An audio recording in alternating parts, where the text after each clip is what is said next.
Hello and welcome back to another vlog. I'm starting off in the kitchen because it's lunchtime and I want to make a salad.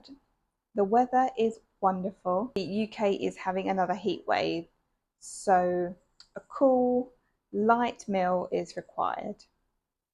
I recently came across these canned beans, which are perfect for salad, especially if you don't want to include meat or cheese.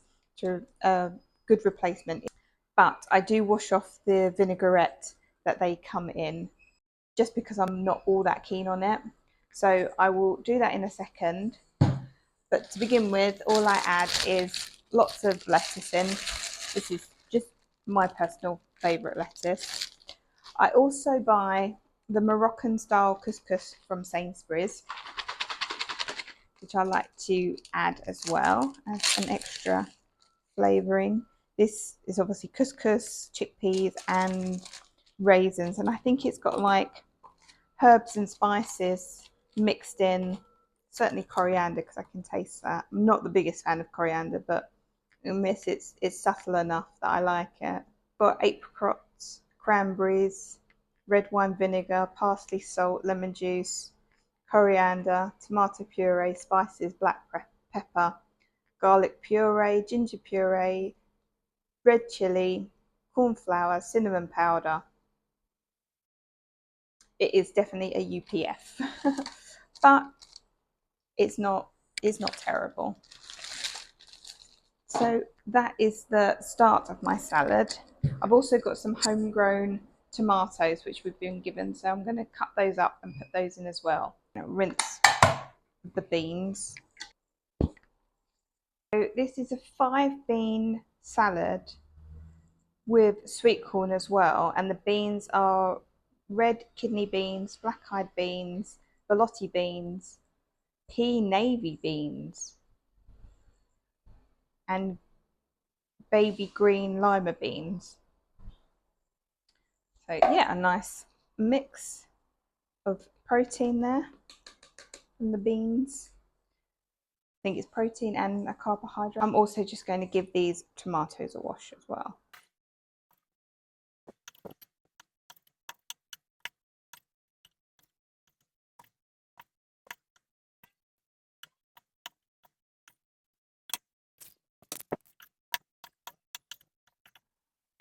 And there we go. There's all my tomatoes chopped up nicely. But I'm going to still use it just to toss my salad and get that all nicely incorporated. I'm making a great job of this. And once I dish that up, I just drizzle a little bit of salad cream over the top for an extra bit of sweetness and flavour to it. While I dish this up for my lunch, I will show you the work outfits I've chosen for this week.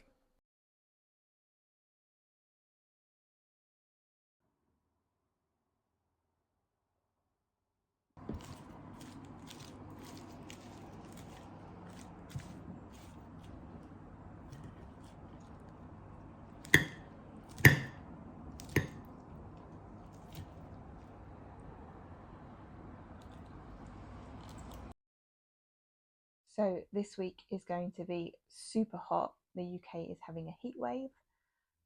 So I am determined to wear as many cool items as possible. So this isn't going to be such a fashion inspired week.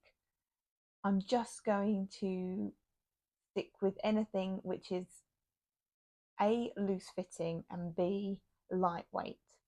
So I'm going to begin with this dress.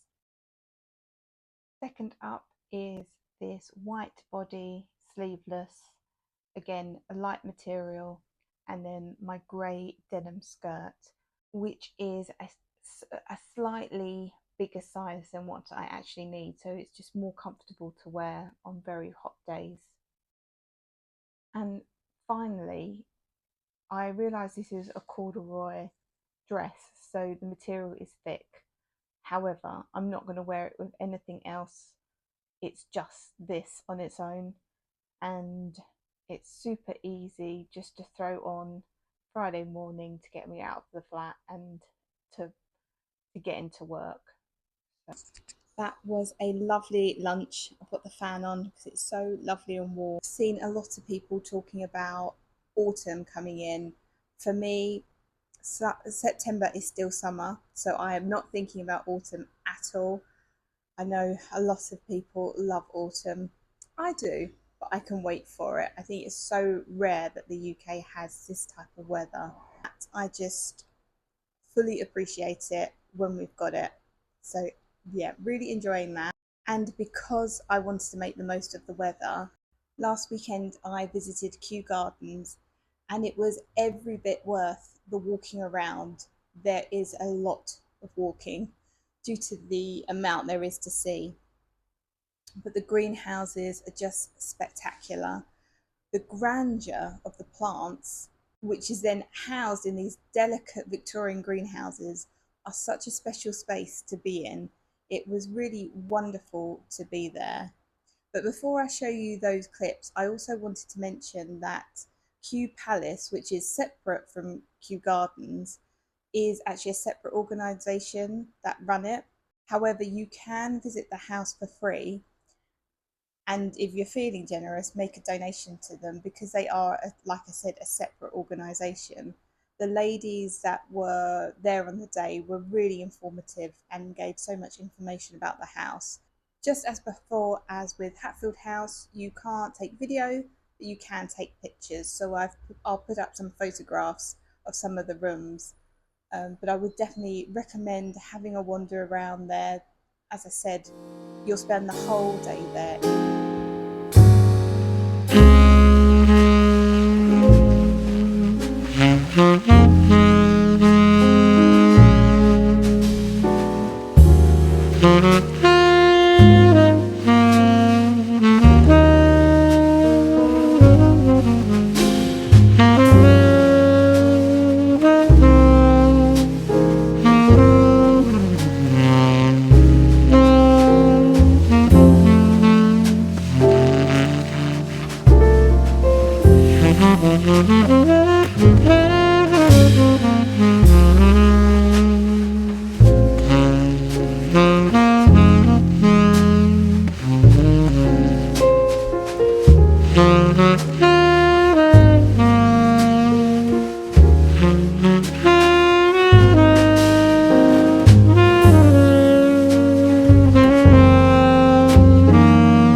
As it is Monday afternoon, I do plan on writing, but first I thought I would mention some of the books I've downloaded to listen to.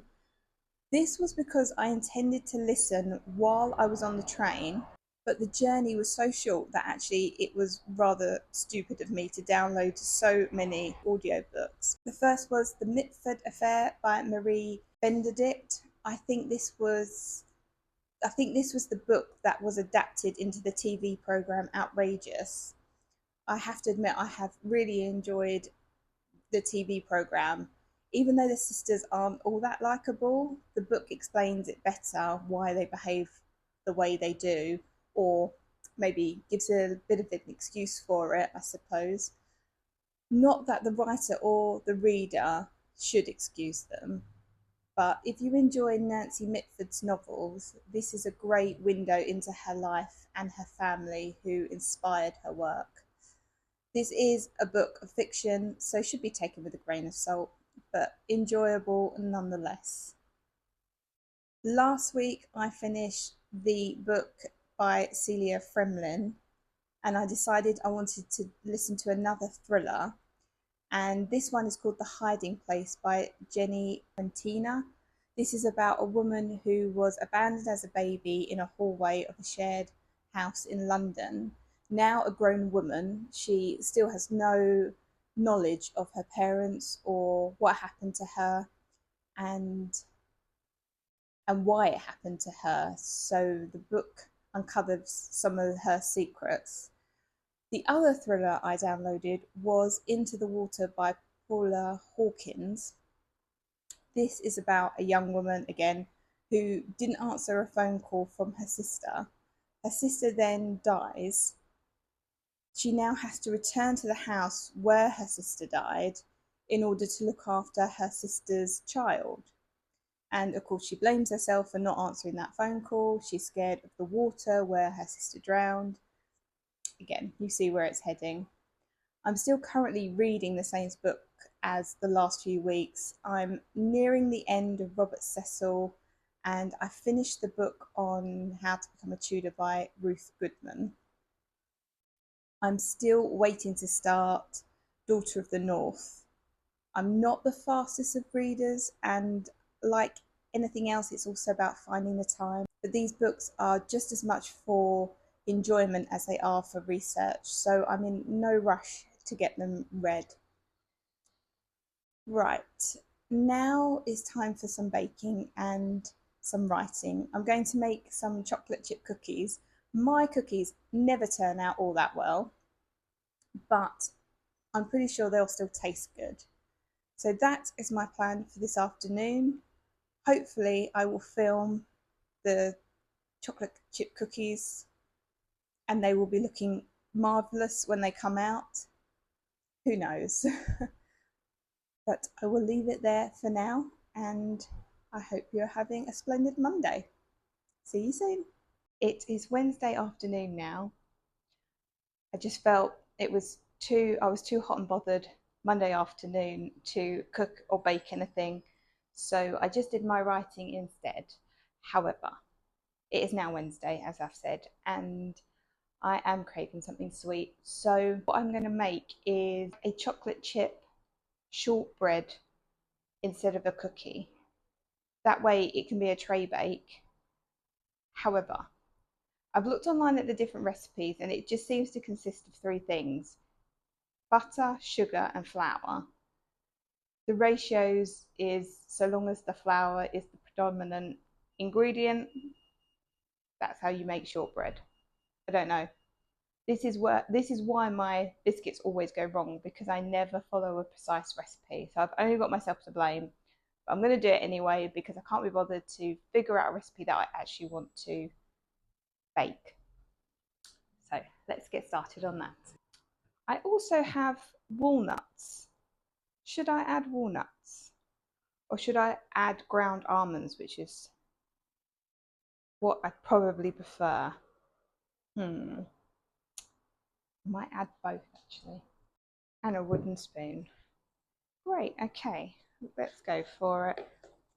So I think it's like a 1, 2, 3 method. So 1 of sugar, 2 of butter, 3 of flour. So let's try. So 200 grams butter, although this is margarine, sugar. Finally, the flour. I'm not going to sift it. I'm just too lazy. And that is another 300, so that brings it up to 600.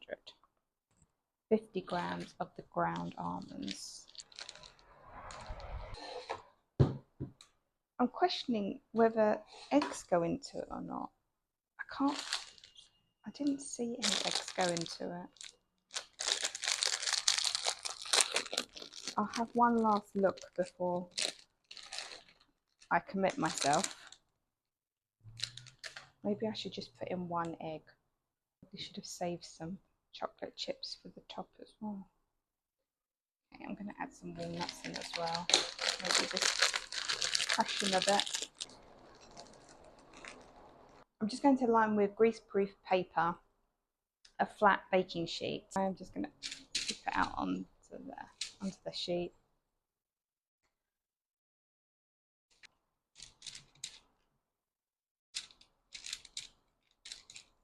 I am going to chill this, so I'll bring it closer. This is the cookie, the giant cookie, how it's looking, to go into the fridge for, I don't know, an hour, get it nicely chilled, and then I will bake.